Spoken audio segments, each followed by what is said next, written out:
कमाल का देश भारत में कमाल का प्रधानमंत्री नरेंद्र मोदी जी का कमाल का योजना आया है, जिस योजना का नाम है अग्निवीर योजना, जिसमें हमारे देश के कमाल के युवा जाएंगे और कमाल का काम करेंगे। और कमाल का काम जो है नरेंद्र मोदी जी उनसे सिर्फ और सिर्फ 4 साल के लिए करवाएंगे।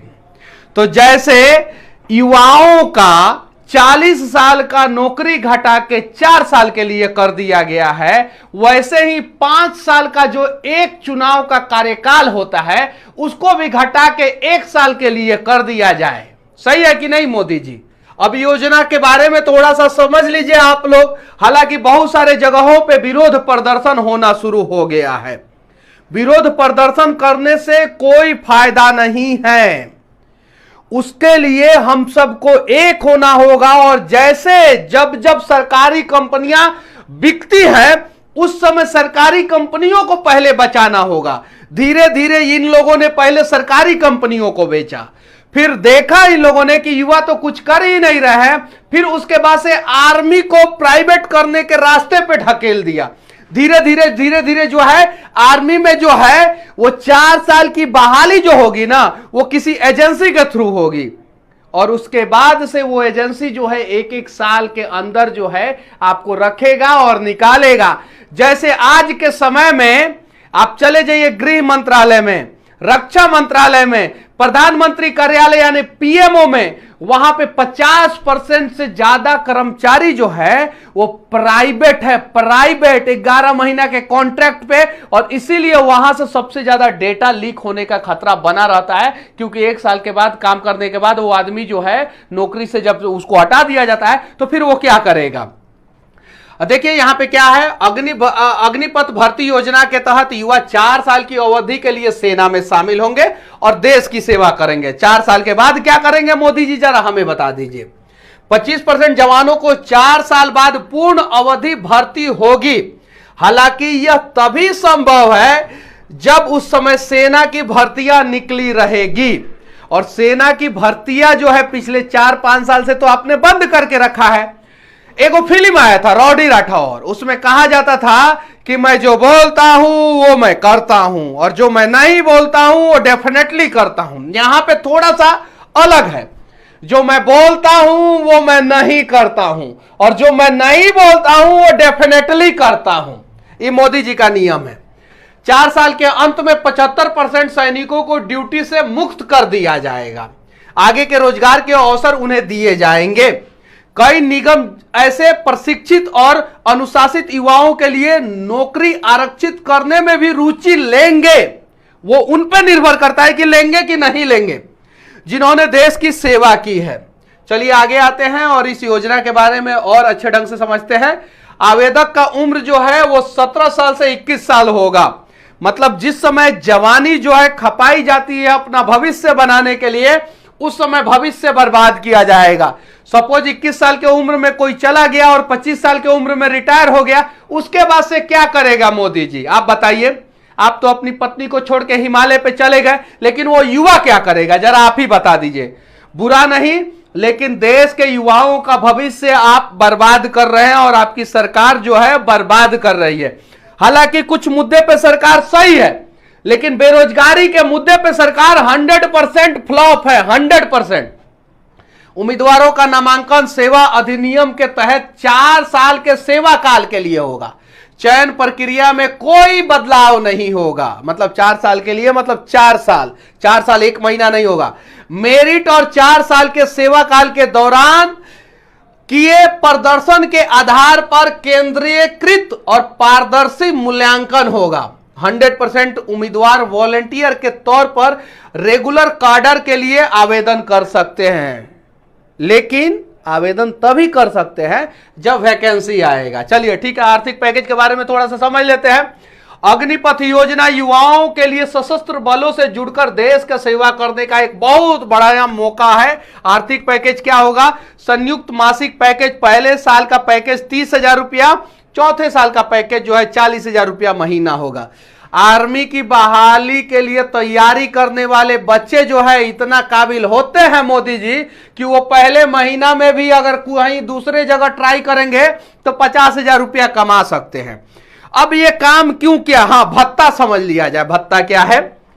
पहला भत्ता जो है वो जोखिम भरा है, जोखिम भरा। दूसरा राशन वर्दी और उपयुक्त यात्रा छूट, ये है भत्ता। जैसे 20 साल से 60 साल के बीच का उम्र जो है वो जॉब करने के लिए उपयुक्त उम्र होता है डिफेंस में, सही है?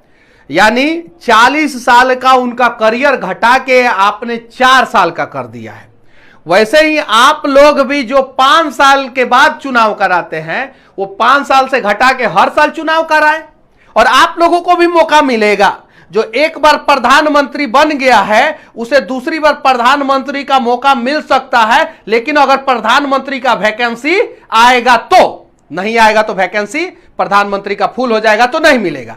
लेकिन 5 साल का चुनाव जो है हर साल करा के देखिए, आप लोग ऐसा नहीं करेंगे। ये देखिए, उसके अलावा जो है सेवानिधि आर्थिक पैकेज, और भी आर्थिक पैकेज है। मासिक वेतन का 30% जो है ना योगदान करना है, 30% मासिक वेतन का, जो आपको रिटायरमेंट के उम्र में मिलेगा। रिटायरमेंट का उम्र आपका कितना है? 25 साल मैक्सिमम, क्योंकि 21 साल के उम्र में मैक्सिमम बहाली होगा, 25 साल के उम्र में रिटायर हो जाएगा, और 17 साल के उम्र में बहाली होगा तो 21 साल के उम्र में रिटायर हो जाइएगा। सरकार के द्वारा भी समान राशि का योगदान किया जाएगा, मतलब जितना 30% आप दे रहे हो उतना सरकार भी देगा। 4 साल बाद आयकर से मुक्त 10 लाख की संयुक्त निधि और उपार्जित ब्याज का लाभ, मतलब 10 लाख रुपया पे भी इनको इनकम टैक्स लेना था, लेकिन वो मुक्त कर दिए हैं। एकदम पूरा बढ़िया तरह से बताया गया है कि ये आयकर से मुक्त रहेगा 10 लाख रुपया। ध्यान से देखिए, कार्यकाल पूरा होने के बाद क्या होगा? 4 साल पूरा करने के बाद सभी उम्मीदवार सेवा निधि के लिए पात्र होंगे। उच्च शिक्षा के लिए भी कौशल पात्रता प्रमाण पत्र और क्रेडिट अंक मिलेगा यहां से। उसके अलावा भी और भी बहुत सारा पैकेज है, आर्थिक पैकेज। सबसे बढ़िया पैकेज यही है इन नेताओं के नजर में। देखिए, ध्यान से देखिए, सबसे बढ़िया पैकेज नेताओं ने क्या दिया है? मृत्यु क्षतिपूर्ति। और ये मृत्यु क्षतिपूर्ति क्या होगा? आप शहीद नहीं होंगे, आप मरेंगे। 4 साल के लिए ज्वाइन होंगे ना, शहीद नहीं होंगे, मरेंगे, चूंकि साफ साफ सरकार ने मृत्यु क्षतिपूर्ति दिया है, समझे ना? 48 लाख का गैर अंशदायी जीवन बीमा कवर। सेवा के कारण हुई मृत्यु पर 44 लाख रुपए की अतिरिक्त अनुग्रह राशि। सेवा निधि सहित 4 वर्षों तक सेवा न किए गए हिस्से का भुगतान। अगर मान लीजिए कि पहले महीना ही मृत्यु हो जाती है तो 3 साल 11 महीने का पैसा, और अगर चौथे साल में मृत्यु होती है तो फिर उसका पैसा नहीं, ये सिर्फ यही मिलेगा।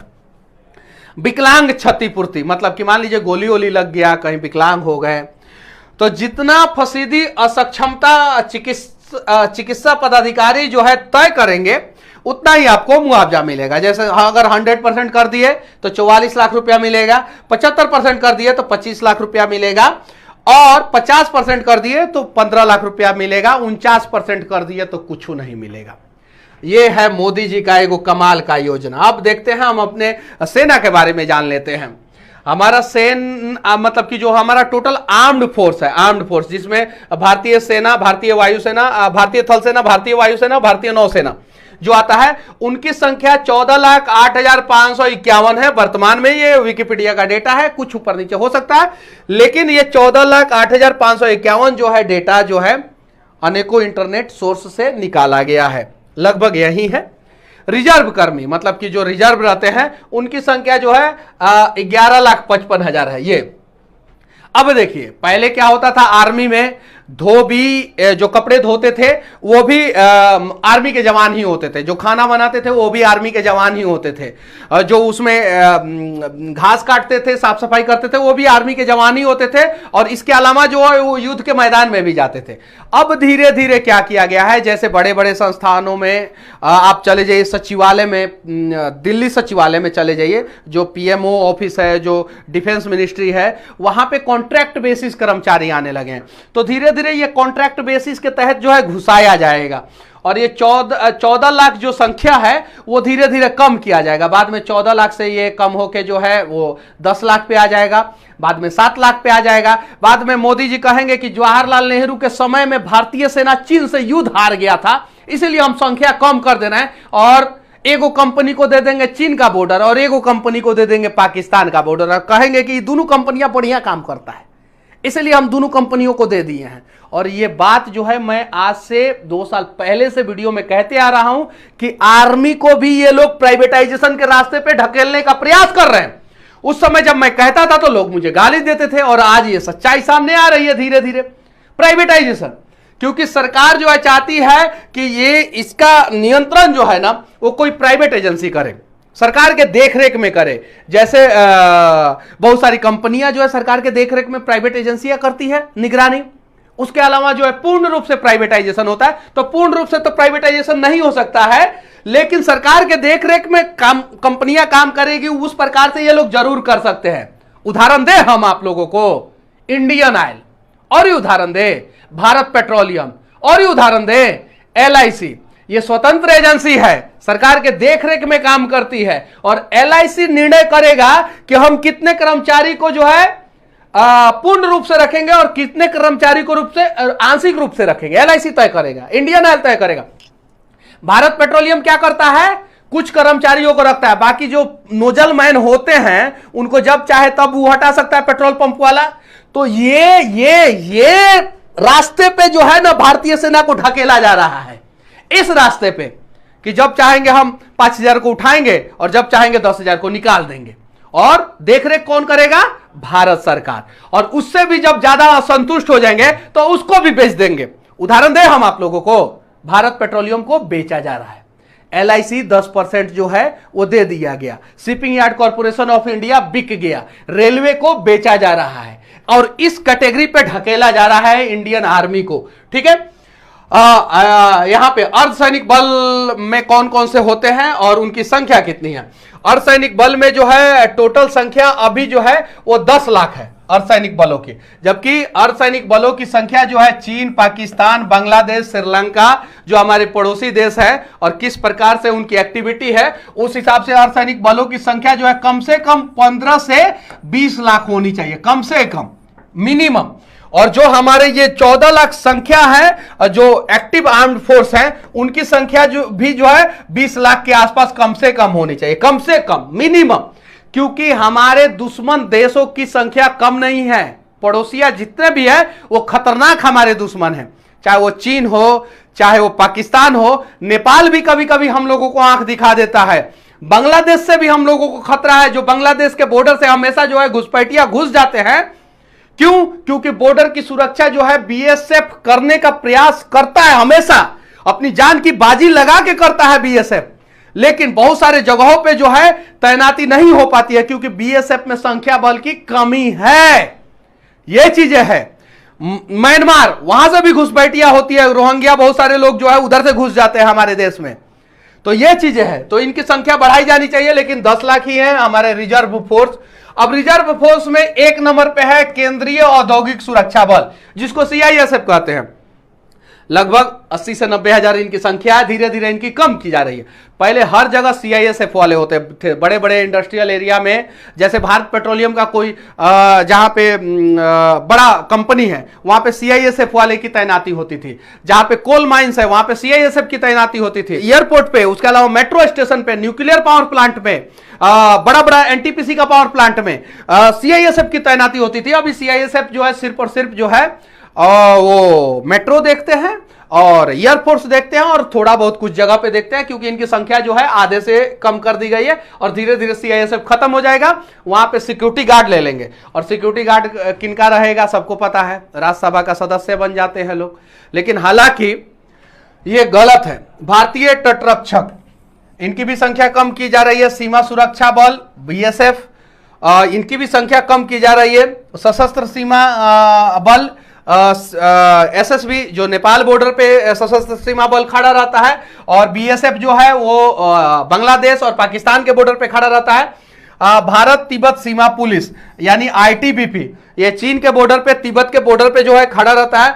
केंद्रीय रिजर्व पुलिस बल यानी सीआरपीएफ। अब इसमें सीआरपीएफ में समझिए, सीआरपीएफ में पहले से ही सरकार बोल के रखा है कि हम जो है कुछ वॉलंटियर को लेके जाएंगे सीआरपीएफ में, कुछ प्राइवेट वॉलंटियर को कॉन्ट्रैक्ट बेसिस पे लेके जाएंगे। कैसे?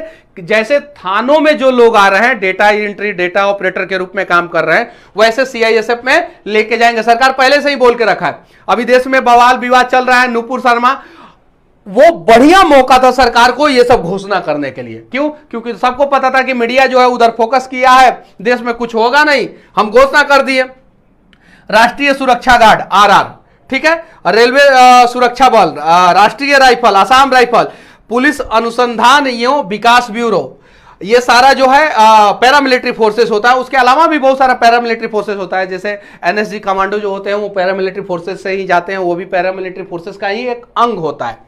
तो ये सारा अंग के बारे में जो है मोदी जी अच्छे ढंग से समझते हैं और बहुत अच्छे ढंग से समझते हैं, इसीलिए इस प्रकार का प्रयास कर रहे हैं। कमाल का, अतुल्य भारत में अतुल्य प्रयास किया जा रहा है उनके द्वारा। देखिए इंडियन एयरफोर्स है, इनकी संख्या जो है एक्टिव मतलब जो है उनकी संख्या जो है 1,70,576 है। रिजर्व जो है वो 1,40,000 है। इंडियन नेवी में जो एक्टिव फोर्स है उनकी संख्या जो है 67,252 है, और जो रिजर्व है उनकी संख्या जो है 75,000 है। इनकी संख्या बढ़ाई जानी चाहिए। हमारे देश में फाइटर प्लेन की संख्या कम है, हमारे देश में टैंकों की संख्या कम है, हथियारों की संख्या कम है, यहां तक कि चीन के तुलना में हम बहुत कमजोर हैं। ये बात सत्य है कागजों पे। हाँ, नेताओं के भाषणों में हम कमजोर नहीं है। नेताजी लोग तो अपने भाषण से जो है ना चीन के सेना को दिन रात मारते हैं, दिन रात ऐसा लंबा लंबा छोड़ते हैं कि 100 गो सैनिक जो है चाइना का रोज मरता होगा, रोज। नेताजी लोग जो भाषण देते हैं, पाकिस्तान का 200-300 मार देते होंगे, बांग्लादेश का तो सारा मार देते हैं, एक एक भाषण देते हैं पूरा मर जाता है। लेकिन सच्चाई यह है कि हमें अगर युद्ध होगा तो 3-4 मोर्चे पे युद्ध लड़ना होगा। बांग्लादेश एक अलग मोर्चा है, पाकिस्तान एक अलग मोर्चा है, चीन एक अलग मोर्चा है, और हमारे देश में जो देशद्रोही बैठे हैं वो एक अलग मोर्चा है। तो इस हिसाब से हमें तैयारी करना होगा, हमें मजबूत होना होगा। मोदी जी पेट्रोल डीजल का दाम बढ़ा दीजिए, लेकिन इस प्रकार का काम मत कीजिए। 4 साल के लिए सेना में बहाली मत निकालिए, क्योंकि 4 साल के बाद वो बच्चे जब हथियार चलाना सीख जाएंगे और घर पे आएंगे, बेरोजगार होंगे, तो वो फिर क्या करेंगे? फिर गृह युद्ध हो जाएगा। हाँ, हालांकि बहुत सारे देशों में यह सुविधा है 4 साल के लिए, 5 साल के लिए। उस देशों में इसलिए यह सुविधा है कि उन सभी देशों की जनसंख्या बहुत कम है, तो सरकार फोर्सफुली जो है युवाओं को भेजता है आर्मी में। आर्मी में वो लोग नहीं जाना चाहते तो फोर्सफुली भेजता है, क्योंकि तुम जाओ जाओ जाओ जाओ। चीन में यह नियम नहीं है, क्योंकि चीन की जनसंख्या ज्यादा है। भारत में यह नियम नहीं होना चाहिए, भारत की जनसंख्या ज्यादा है। पाकिस्तान में यह नियम नहीं है, इंडोनेशिया में यह नियम नहीं है, ये जो बड़े बड़े देश है। ब्राजील में यह नियम नहीं है, क्योंकि ये बड़े देश है, इनके पास जनसंख्या है। तो यहां पे पूर्णकालीन ही आर्मी के जवान बनने चाहिए, पैरामिलिट्री फोर्सेस के जवान बनने चाहिए।